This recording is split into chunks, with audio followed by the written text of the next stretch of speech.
Makakaupo muna po ang lahat. Tatahula ng mga aso. Sabi nga ay may lalim at ganda kapag sa salita ng Panginoon.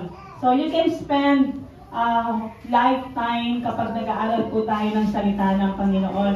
Kaya nga di ba mapapansin ninyo na may mga scripture na nagkakapare-pareho, di ba? Yung last week, ito yung scripture ni Pastor, tapos next week sa akin naman. Pero magugulat ka, iba-iba yung revelasyon na pinapakita ng Panginoon sa bawat isa na ginagamit ng Lord. Kaya nga di ba ang salita ng Lord ay hindi po yan naluluma.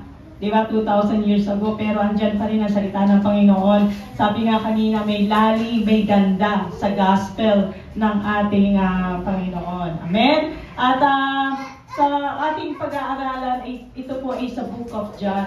So, isa pang struggles din po pala ng mga ginagamit ng Lord ay lagi po tayo nag-iisip ng mga mga strategies, di ba? Yung mga parang something unique lalo na kapag introduction, para makatch yung attention ng audience, di ba? So, lagi tayo nag-iisip niyan. Pero sa biyaya po ng Panginoon, nagagawa po natin yan. So, in the Book of John, makikita natin, wala naman something special po dyan.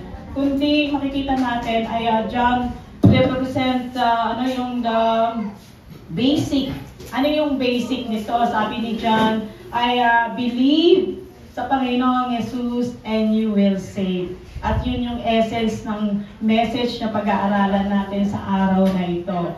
So may mga tanong lang ako. Okay, nauna na naman ako. Itong ating Word of God today. Sa Book of John, chapter 3, verse 34 and 36. Basahin ko na lang in New Life Version. He was sent by God and He speaks God's word. God gives Him all of His Spirit. The Father loves the Son and has given all things into His hands. He who put his trust in the Son has life that lasts forever, and he who does not put his trust in the Son will not have life, but the anger of God is on him. So yan po yung ating pag-aaralan sa Book of John. So, proceed tayo. Main question lang ako para, are you ready to proclaim to the world all the good things that has done for you? So, ready ba tayong i-proclaim yung mga bagay na ginawa ng Diyos sa buhay natin, yung mga mabubuting bagay? Kasi minsan nahihiya tayong i-share sa mga tao yung mga kabutihan na ginawa ng Diyos sa atin. Huwag po tayong mahihiya mag-testify ng goodness ng ating Panginoon. Kasi alam nyo ba, every time po tayong nag-testify ng kabutihan ng Panginoon, sinasabi natin kay Lord, Lord, let's do it again. Gawin mo ulit ito sa akin. At ngayon naman, kung hindi pa nakakalimpi ng testimony na gano'n, tapos hindi mo pa nararanasan, huwag mo sasabihin, ay, buti pa siya. Sabihin mo, ako na ang susunod. Ayan. It's a famous line po yan ng mga pastors. Nakahangin yung ano po. Yan. So, yan, gospel ambition. So, paano ba yan? Bago mo ng lahat, sa John 3, 34-36, makikita natin yung final words na sinabi rito ni John the Baptist. So, dito sa Gospel of John, pinakita o pinakilala ni John the Baptist kung sino ang ating Panginoong Jesus at ano yung relasyon niya sa ating Panginoon Diyos Ama. Kaya tama-tama rin yung memory verse ng mga bata, no? Isinugo ng Ama ang ating Panginoong Jesus. Amen? So, every year, meron to tayong mga resolution or may mga goal tayo, may mga bagong goal tayo sa ating mga buhay. At syempre, dapat po laging related sa gospel. At kasi nga, di ba, ang gospel kasi is like the deeper ocean, na kahit nag-scuba dive ka na, hindi mo pa rin nararating yung pinaka-tuktok ng dagat o yung pinaka-ilalim ng dagat na sinasabi ng Mariana Trench. Pero sabi nga, hindi pa nila, meron pa pinaka-ilalim nun. O kaya naman, ay kahit nag-travel ka na around the world o around the Philippines na around the world, hindi mo pa rin nararating yung pinaka-dulo ng mundo. Di ba? Naalala ko tuloy nung bata pa ako, pag may nakita kong rainbow, sino na rainbow, di ba? Sino niniwala rito na meron daw kayo ba nandun sa dulo? One time, bata pa ako na one time sabi ko, ay may rainbow, tapos meron niyang kayamanan, so sinundan ko na sinundan. Hindi ko ko alam po sa papunta, pero wala naman. So parang ganun po yun. Ang ating gospel ng Panginoon ay talagang napakalalim niya. So kahit around the world ka na, hindi mo pa makikita yung pinakadulo nito. Anyway, so sa ating mga Kristiyano, katulad ng sinabi ko, New Year, dapat meron tayong bagong goal, dapat related. Lagi po natin dapat isama ang Panginoon sa ating mga pangarap, sa ating mga buhay. So, tatawagin natin gospel ambition. Yan. This year, magkaroon po tayo ng gospel ambition. So, bagong taon, may mga bagong goal. Ang iba dyan, gusto nila mag-diet. Ayan, ako gusto ko na mag-diet eh. Di ba? Mag-diet. O kaya naman, sa pera, kung last year masyadong ang gastadora. Ngayon naman this year, magtitipid na ako, magtatabi na ako. O kaya naman sa ministry, kung last year hindi ka masyadong nagagamit, Lord, gayon gamitin mo ko ng mga puspusan. Eh? O kaya naman sa pag-aaral, kung last year yung pag-aaral may mababa lang yung grades, so this year ang goal mo is tumaas na yung grades mo, kaya mas lalong pagbubutihan mo pa yung pag-aaral. O kaya naman, yung iba naman, ayaw na. Kasi hindi naman natutupad eh. Di ba? Napapagod na ako. Wala naman nangyayari sa mga goals ko. Mga kapatid, goals are actually good. Good naman talaga ang goals kasi God is in order, di ba? Gusto ng Lord organize tayo. So, ganun din tayo. Dapat tayo. Yun nga, dapat may goal po tayo. Kaya dapat ay gospel-centered. Dapat magre-rely po tayo sa biyaya ng ating Panginoon at sa biyaya ng Lord, magagawa rin po natin. And yung goal na yan, dapat niya nga related sa gospel. Hindi yung goal na hindi lang para sa sarili natin. Dapat kasama po natin talaga dapat ang Panginoon. At para rin sa glory ng ating Panginoon. Yan. Huwag natin kalilimutan. At hindi personal ambition, but also corporate. Ano ba yung corporate? So bilang manggagawa o bilang pamilya dito sa church, diba tayo po, pamilya po tayo. Hindi po natin kayang gawin yung isang bagay na nag-iisa lang tayo na nag-evangelize ka, diba? So, dapat sama-sama tayo. Kaya nga, di ba, may mga evangelism tayo. Di ba? Meron tayo si jail ministry, kung ano yan. So, at tamang-tama, ang team natin, go and make disciples. So, this year, goal natin dapat, sana, ay mag-disciple po tayo ng ating, sa mga kapatid na hindi pa nakakilala sa Panginoon. So, yung personal, dapat kasama ko ang ating sarili. Men, so gospel ambition. Talangin natin sarili natin, may gospel ambition ba ako this year? O meron lang ako personal na ambition? Sama po natin sila. Men, so ang ating pamagat for today is the power of God, the gospel of Christ. Power, talagang makapangyarihan ang Panginoon, makapangyarihan ang salita ng ating Panginoon, and lagi ko natin sinasabi in the name of Jesus Christ. So, amen? So, John 3:34 hanggang 36. So, ito, babasahin ko siya sa Tagalog kasi maganda sa Tagalog siya. Magandang balita, Biblia. So, basahin ko ulit. Sabi na, mas maganda lagi nating inuulit. Kasi importante na inuulit. At para hindi rin natin makakalimutan. Men, so, sabi rito, ang sinugo ng Diyos ay nagpapahayag ng mga salita ng Diyos sapagkat lubusang pinagkakaloob ng Diyos ang kanyang espiritu, iniibig ng Ama ang anak at ibinigay niya rito ang pamamahala sa lahat ng bagay. Ang sumasampalataya sa anak ay may buhay na walang hanggan, ngunit ang hindi sumusunod sa anak ay hindi magkakaroon ng buhay. Sa halip, mananatili sa kanya ang puot ng Diyos. Amen? So, pagpalain po tayo ng Diyos sa pagkakapasa ng kanyang salita. At before makalimutan ko pala, gusto kong batiin ng happy birthday si Pastor Wendell. Tsaka ang ating senior pastor, si Pastor Francis. Yan. Amen? So, medyo husky yung boses ko. May malat na naman ako ulit.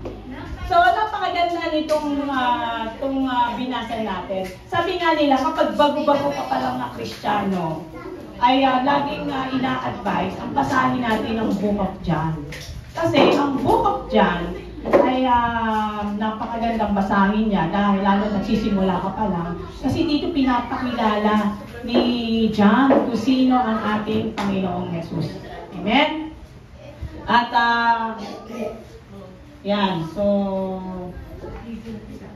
isinugo ng Diyos ang isang taong nangangalang Juan. Hindi ito si Juan na yung apostle. Ito si John the Baptist. Kasi kung makikita natin sa Book of John, ang ginamit na salita dyan, si John, ay send, pinadala ng Diyos si John, conjunction, John the Baptist. Amen? Tapos, sa Luke, ang ginamit na salitang John naman ay the Word of God came to John. Pagdating naman sa Matthew, John baptizing, nagbabaptize siya. Tapos pagdating naman sa Mark, si John ay nag-appear. So, pero sa Book of John, ang ginamit nga yung send. Pagdating sa mga ibang gospel, siya lang ang gumamit ng isinugo ng Diyos ng isang taong nangangalang Juan. So, bakit sinugo? Kasi, yung mission niya, yung, ihahanda yung dadaanan ng ating Panginoong Yesus, at isa pa yung ibabaptize din, di ba? Kung nabasa niyo yung gospel na kung saan, ang sabi ni John the Baptist, kahit ang sandalyas, hindi siya karapat-dapat. Pero ang sabi ng Panginoong Yesus, gawin natin kung ano yung nararapat. So yun kasi kumbaga yun yung plano ng ating Panginoong Diyos. Amen? So dumating sa ilang si Juan, nagbabawin nga sa Marcos, sa pangangarap tungkol sa bautismo, ng pagsisisi tungo sa pagpapatawad ng mga kasalanan. So nagbabaptize siya dyan. So ayan, bumaba ako mula sa langit, hindi upang gawin ang nais ko, kundi ang kalooban na nagsugo sa akin. Kaya, yun yung kailangan gawin kasi ni John the Baptist.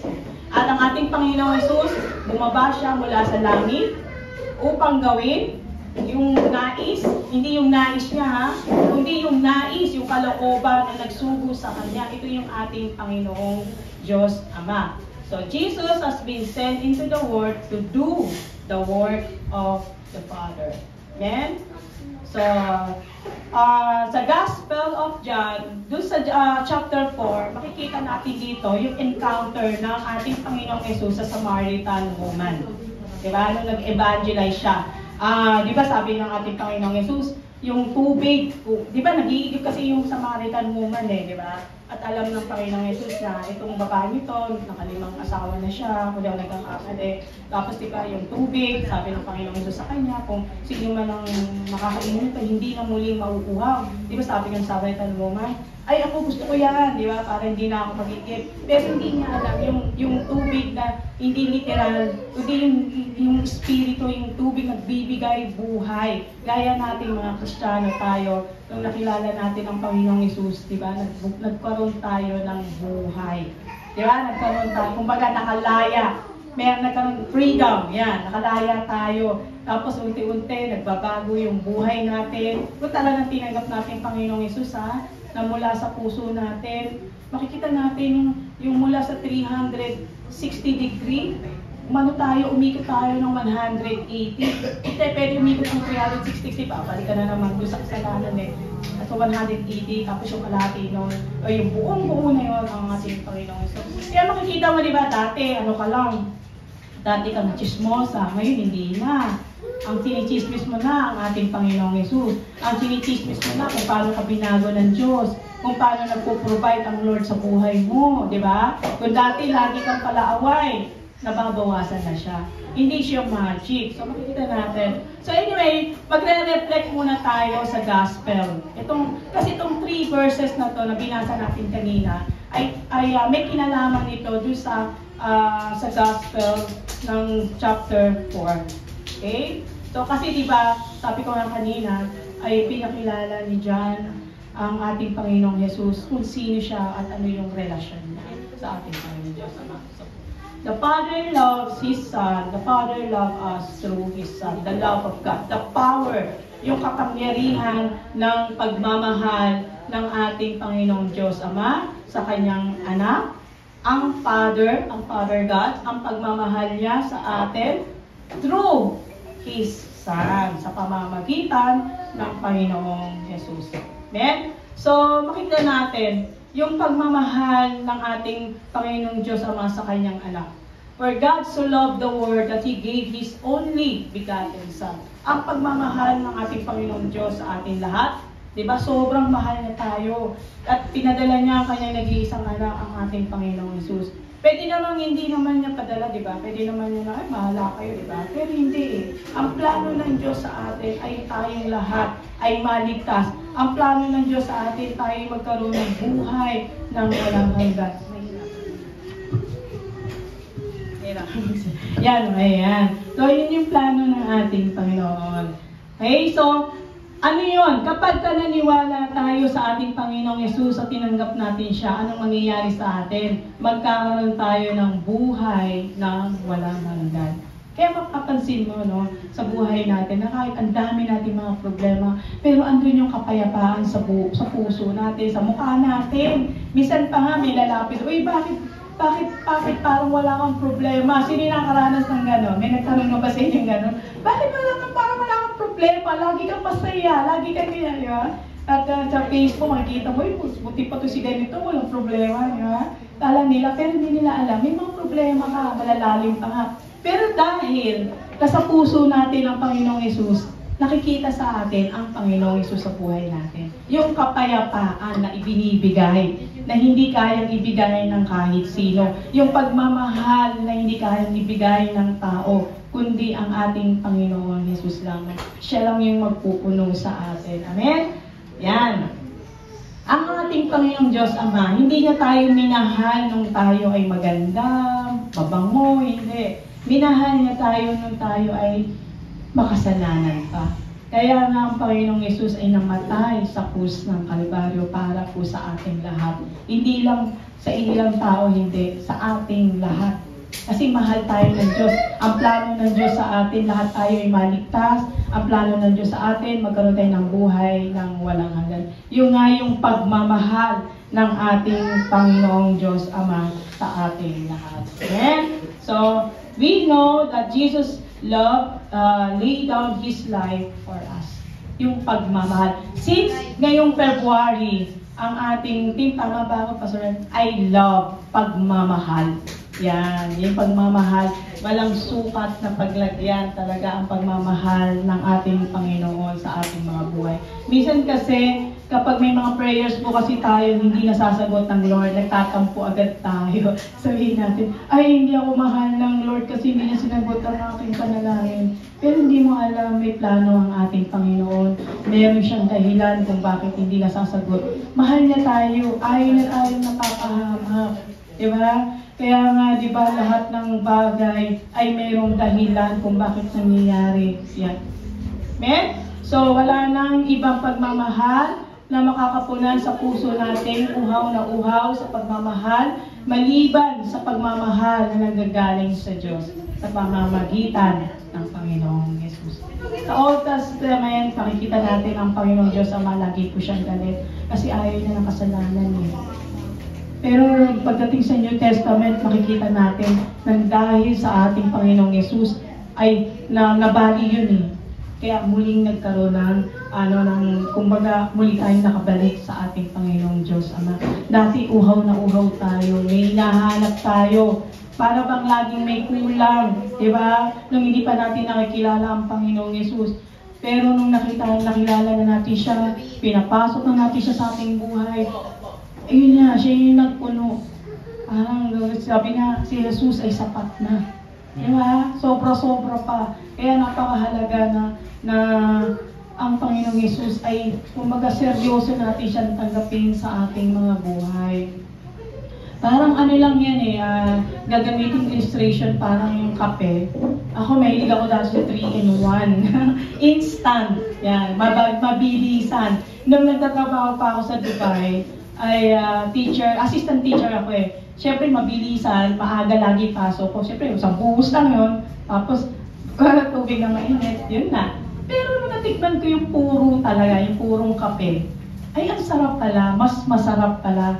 So, nai-enjoy mo siya. So, ganun din. Nung buhay dati, hindi mo pa kilala si Lord Jesus, ang buhay mo parang, ano lang, yung, ano ba yan, bahay, trabaho, o eskwela, ganyan. Pero nung nakilala mo si Lord Jesus, nagkaroon ng halaga, nagkaroon ng sarap, nagkaroon ng liwanag.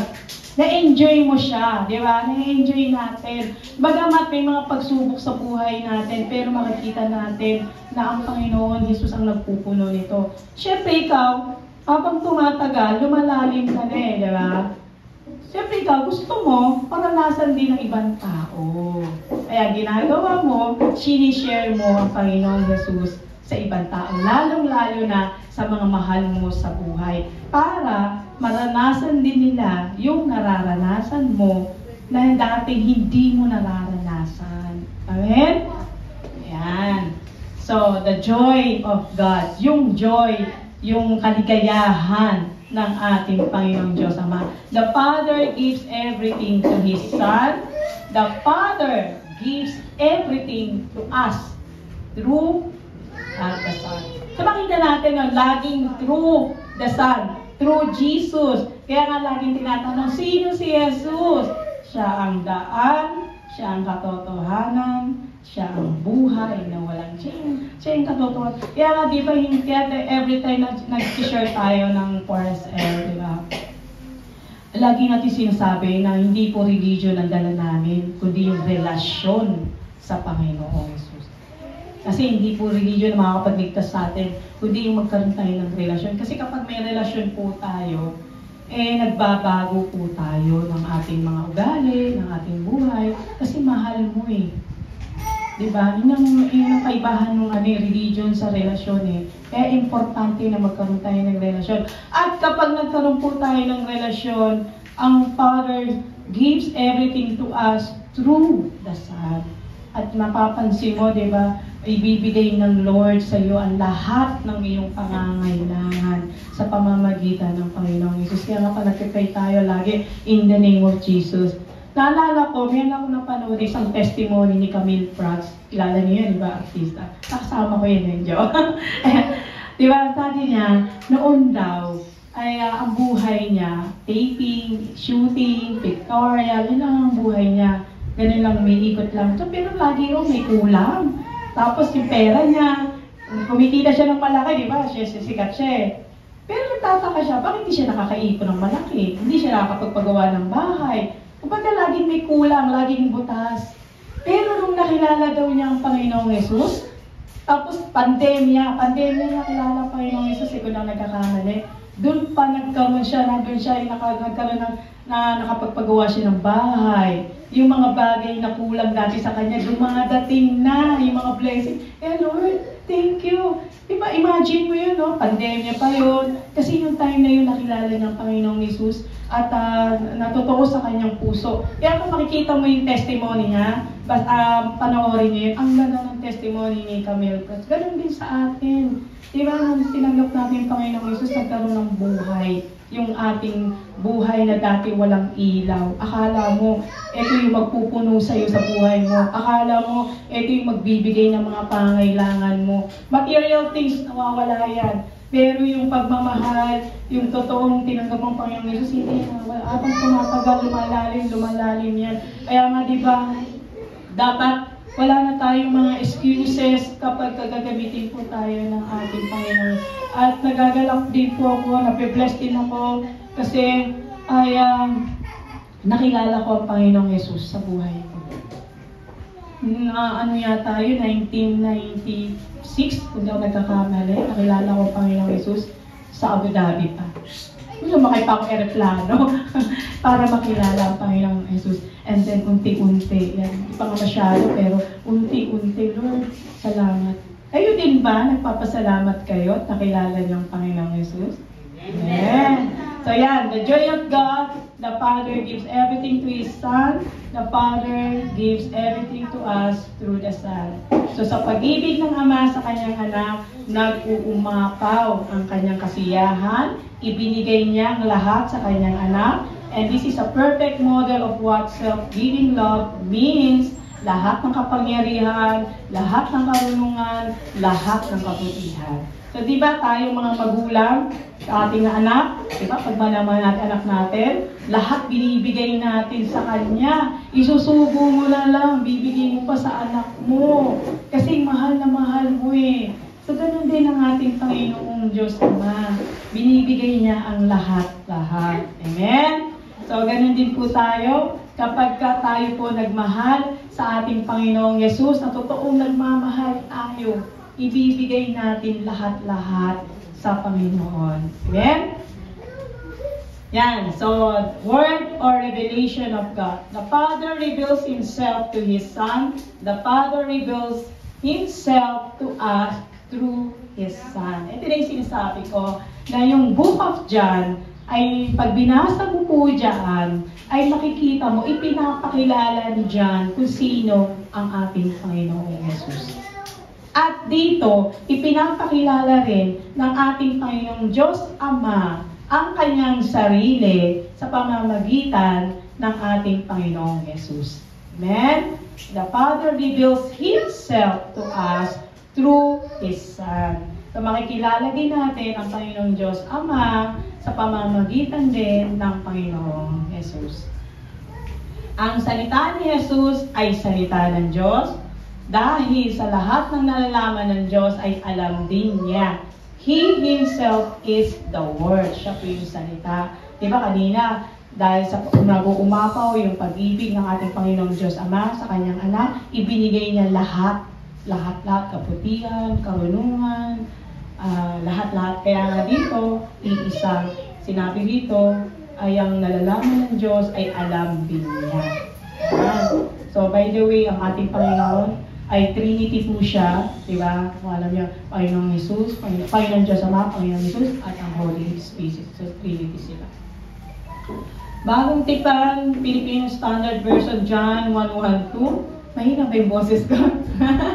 Mahihapang magsalita kasi. Nung simula pa lamang ay naroon ng salita, at ang salita ay kasama ng Diyos, at ang salita ay Diyos. Kasama na niya ang Diyos nung simula pa.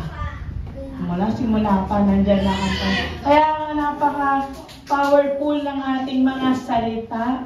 Diba? Kaya mag-iingat po tayo kapag nagsasalita tayo sa sarili natin. Kaya lagi natin sinasabi na declare po tayo ng positive sa ating mga buhay. Every morning, sabi mo, I am Charito, blessed and highly favored. Yan. Huwag kang magsasalita na hindi maganda sa sarili mo. Kung hindi naman maiiwasan nagsalita, naiinis ka, nagagad ka, i-rebuke mo agad pagkatapos. Kasi minsan, tayo, di ba?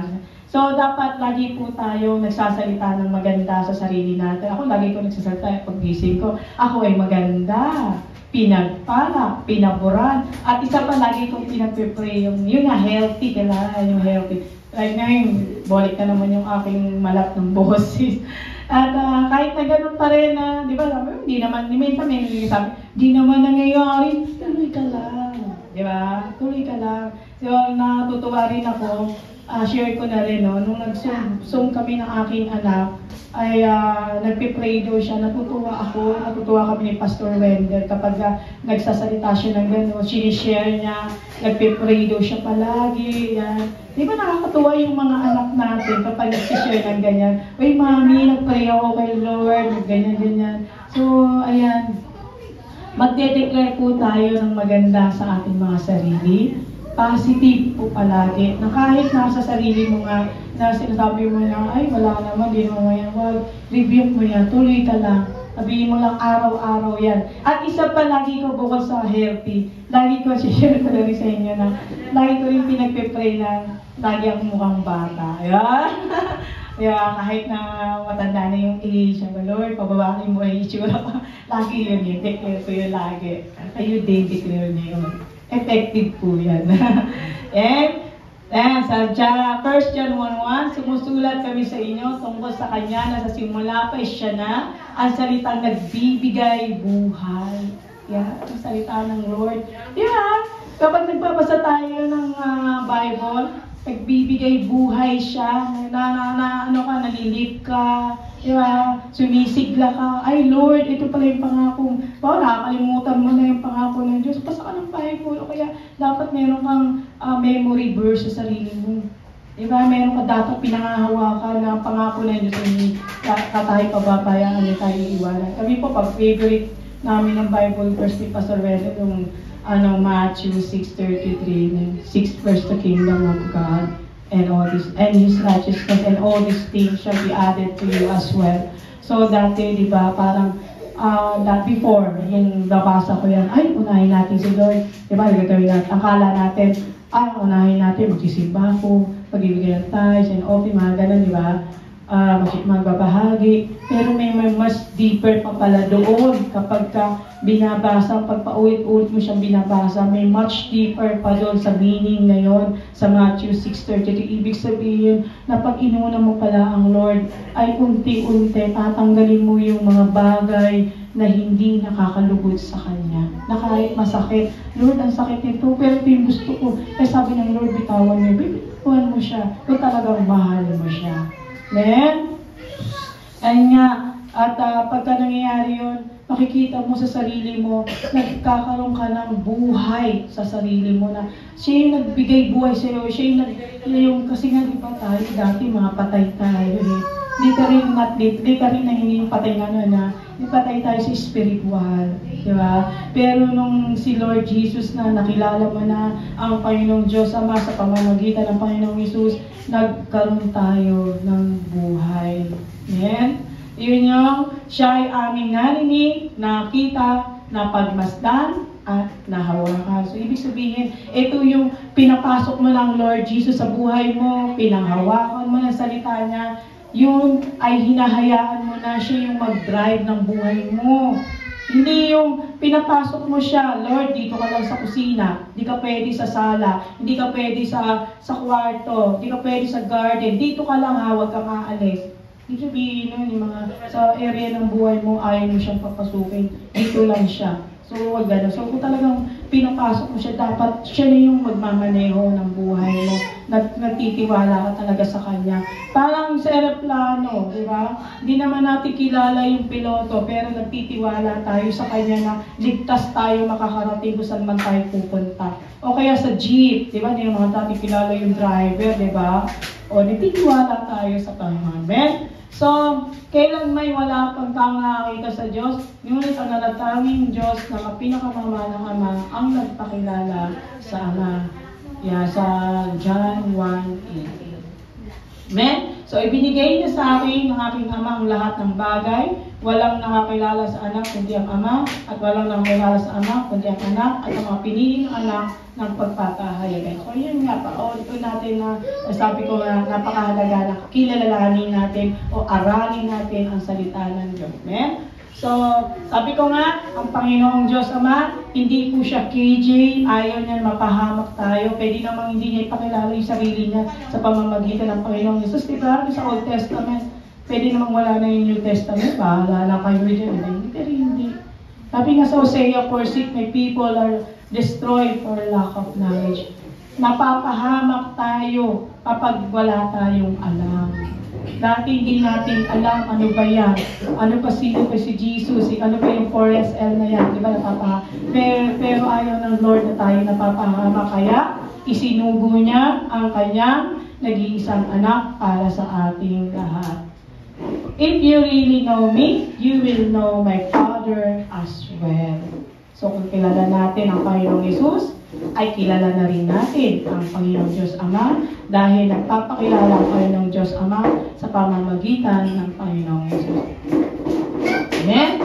So, sabi nga ng Panginoong Jesus sa mga disciple, kasi naman sabi, daming doubt yan eh. Sabi ko rin ni Lord Jesus, kitagal din niya ako kasama, hanggang ngayon, di mo pa ako kilala, Felipe. Ang nakita sa akin ay nakita na sa Ama.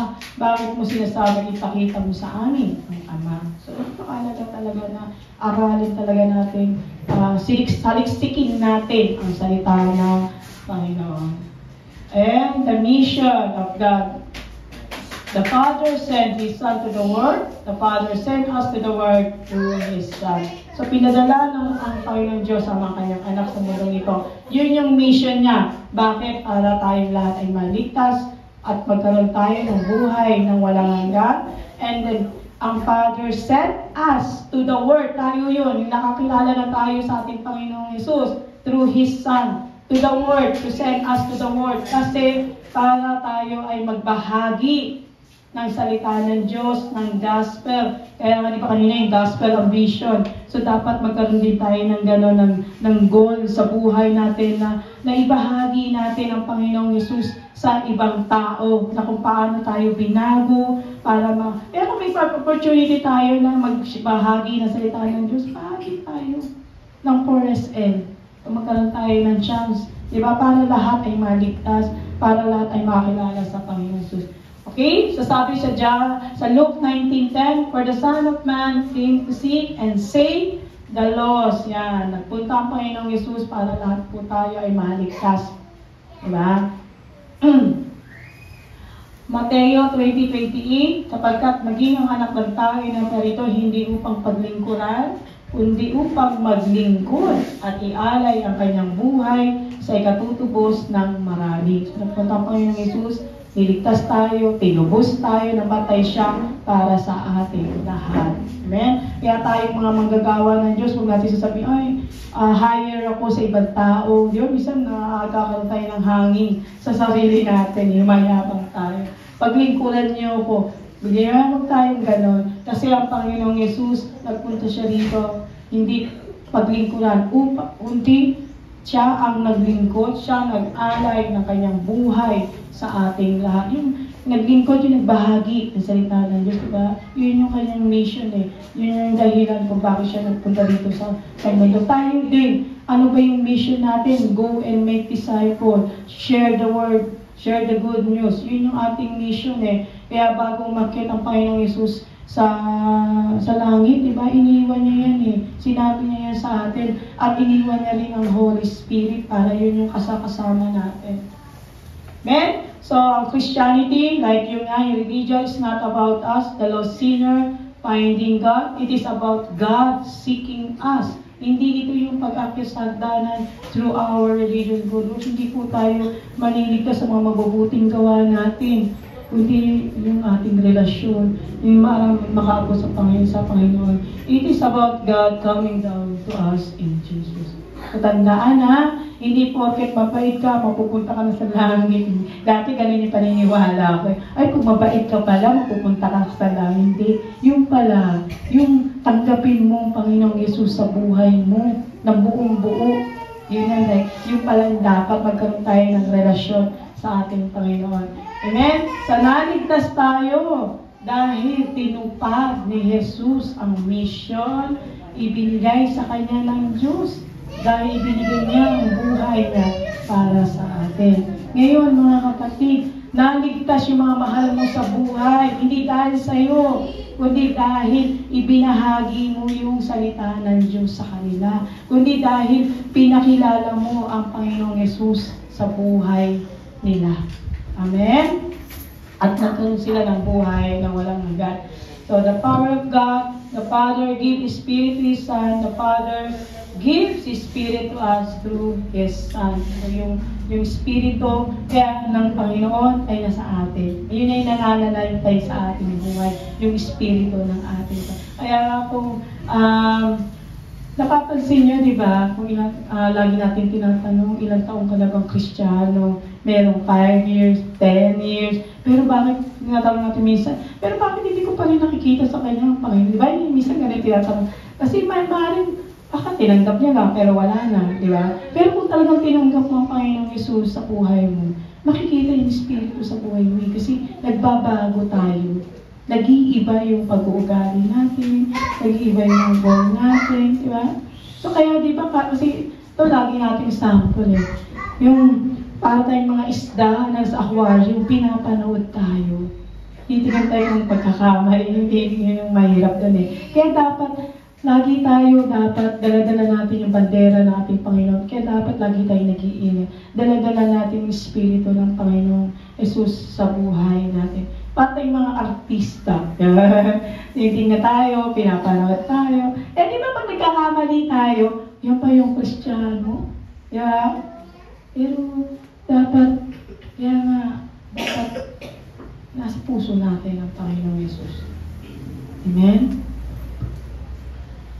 Ang pinagbuntis si Jesus through the Spirit, ayan, sa kanyang baptism, nakita natin, di ba yung Espiritu, bumaba na yung kalapate, yung nag-represent. Sa buong ministry niya, kasama niya ang Espiritu in the power of Spirit. So, ibinigay ng Diyos ang sarili niya sa anak sa pamamagitan ng Espiritu na nasa Kanya. Tingnan mo nga yung katabi mo kung nasa Kanya yung Espiritu ng Panginoong Diyos. Yan, kung nananalaytay nga ba, kung nakikita nga ba ang Panginoong Yesus sa buhay niya, sa sarili niya, o sa sarili din natin. Nakikita, tanong natin, nakikita ba ang Panginoong Yesus sa buhay ko? O baka hindi? The Spirit is God's unlimited power at work in the life and ministry of Jesus. Kaya napaka-importante, every time na ginagamit tayo ng Diyos, hingi tayo ng Holy Spirit, hingi tayo ng double portion anointing, hingi tayo palagi ng gabay. Ating Panginoon. So for the gospel of vision, we have the mission of God, we have the power of God, we have the Word of God, we have the everything, lahat binigay na ng ating Panginoong Diyos sama sa atin, And we need Jesus. In Jesus, dahil sa connection natin kay Jesus. Makakating tayo sa ating Panginoong Diyos Ama sa pamamagitan ng Panginoong Jesus. Kasi siya yung daanin. Ayan, wag na yan. Sabi nga rito sa Second Hari 3:1-40. Saksi siya ang buhay ng mga pangyarihan sa lahat na siyang ating pinaglilingkuran kung hindi lang dahil kay Haring Jehoshaphat ng Juda na hindi kita papansinin. Kasi nga, dito sa 2 King, may 3 hari dyan na meron diyang masama ko nung nagkakamali si Haring Joram. Kasi inulusubin nila yung Moab, so pumunta si Eliseo. At yung hari niya masama. Pero sabi nga ni Eliseo, dahil kay Haring Jehoshaphat ng Juda, hindi kita papansinin. Ano yung ibig sabihin niya? Kasi si Haring Jehoshaphat ay mabuting hari siya. Ayan. So, through Jehoshaphat, pinansin siya ni Eliseo. So, ganun din tayo. Through Jesus Christ, pinahal tayo ng Panginoong Diyos Ama sa pamamagitan ng Panginoong Jesus. Yan. Tayo rin ay tinuturing ng Diyos with grace and mercy because of a good and flawless King of flawless, namely Jesus, through Jesus Christ. Then, so, summary na tayo, nagsilang. Reflecting ng summary, love of God, the Father loves His Son, the Father loves us through His Son. Joy of God, Father gives everything to His Son. The Father gives everything to us through the Son. Word or revelation of God, the Father reveals Himself to His Son. The Father reveals Himself to us through His Son. Kaya napaka-importante, nagbabasa po tayo ng Bible. Mission of God, the Father sent His Son to the world. The Father sent us to the world through His Son. So, maganda na, lalo ba umina? Maganda na magbabahagi tayo ng salita ng Panginoon. Amen? Yun yung mission natin. The Father gives His Spirit to His Son. The Father gives His Spirit to His Son. Tapos na ako yun. So, yun. So, huwag natin kalilimutan yan. So, how can we have this kind of unbreakable connection with His Son? By faith, and by faith alone. Only Jesus Christ. So, kailangan natin ang Panginoong Jesus sa buhay natin. Amen? At kung gusto talaga natin maipakilala ang nag-iisang tunay na Diyos revealed in Jesus Christ sa buong mundo, then we must answer with fire. Dapat andun yung nag-aapoy. Talagang nandun yung ating passion na ginagawa natin to dahil mahal natin ang ating Panginoon. Hindi natin to ginagawa dahil duty. Hindi dahil inutos natin ni Pastor, inutos ni Pastora, hindi. Ginagawa ko ito dahil mahal ko ang ating Panginoon Jesus. Amen? So yun lamang po at sana ay panalangin ko na may natutunan po tayo. Sige po, tayo po yung manalangin.